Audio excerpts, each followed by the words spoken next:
જો આમાં ભૂલ જોવા જાઉં તો બે સાઈડ હોય, પણ પેશન્ટ આવ્યું હોય તો પેશન્ટના રિલેટિવ થોડા ઉગ્ર હોય જ, કારણ કે પેશન્ટ જો સિરિયસ પોઝિશનમાં ને એમાં હોય એટલે બિચારા બહાર ટેન્શનમાં હોય, અને એ સમય દરમિયાન સિક્યુરિટી કદાચ એની ફરજ બજાવી હોય કે ભાઈ અંદર નહીં જવા દો, આ છે તે સિક્યુરિટીની મોટા મોટી ભૂલ હોય કે એને જરા પરિસ્થિતિ સમજવી જોઈએ. પરિસ્થિતિ સમજ્યા વગર કંઈ બી કરે તો એમાં તકલીફ થાય જ છે.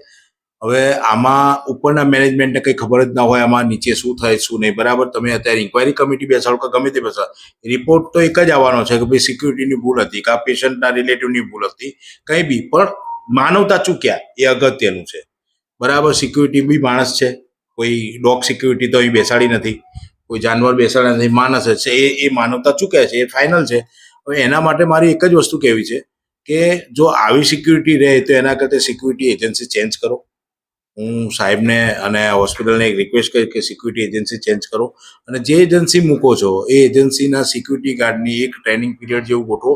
એ લોકોને ટ્રેનિંગ આપો કે ભાઈ કેવી રીતે કોની સાથે શું વર્તન કરવું, કારણ કે ઘણી વખત એવું બનતું હોય કે નાઇટમાં નોકરી કરેલી હોય તો સિક્યુરિટીના મગજ પર નાઇટની ઊંઘ ચડેલી હોય, બીજા દિવસ સવારે જો કદાચ બીજો જોબ પર માણસ હાજર ના થયો તો એને માણસને સેકન્ડ ડ્યુટી કરવી પડતી હોય, ત્યારે જો આફ્ટર ઓલ આપણે બધા હ્યુમન છીએ, માણસના મગજ પર ક્યારે થાક ને ક્યારે ચિંતા વર્તાતી હોય આપણને કોઈ એ ના કરી ના શકે, એટલે એ સમય દરમિયાન ગુસ્સો બી ચડે ને બધું થાય.